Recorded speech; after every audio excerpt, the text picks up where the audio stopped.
So I want you to think of something for me for a second.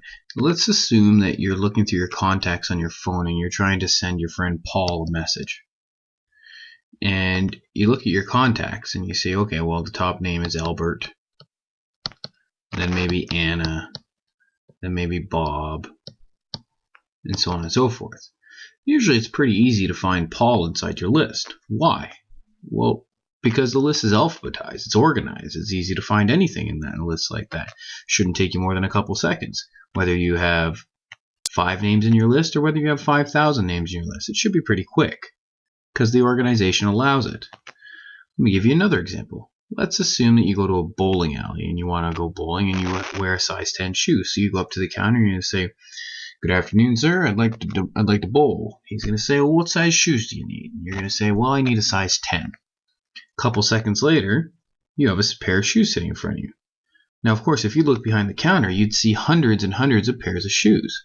How is it that the person behind the counter was able to so quickly find that pair of shoes? Well, typically, bowling shoes are organized in a grid pattern, where you have something like this, where each row represents a size. So maybe the top row is like size 7, then 8, then 9, then 10, then 11, and so on and so forth. And what they do is they say, well, let's go to the right row for the right size and look for the first pair of shoes available. So maybe it's right here. So he grabs those shoes and returns you to them. Again, this is only possible because the shoes are organized in a certain way. We call this sorting. You've heard the term before. Maybe you sort your files, maybe you sort your books on your shelf. Could be any number of things.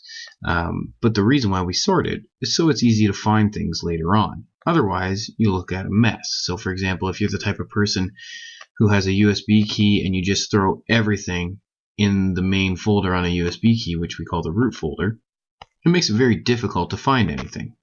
However, if you keep things organized in folders and whatnot, it makes things much easier to find. So this sorting mechanism, or this sorting idea, is integral to anything in programming when you're dealing with data. And of course, that's pretty much what we do as computer scientists. We figure out how to manipulate data to achieve some kind of result. So in the upcoming modules, we're going to look at a number of different strategies and methods or algorithms to sort data, as well as find the data. So today, in the next module, you're going to learn how to do an insertion sort, which is one of the simplest types of sorts and is relatively easy to do.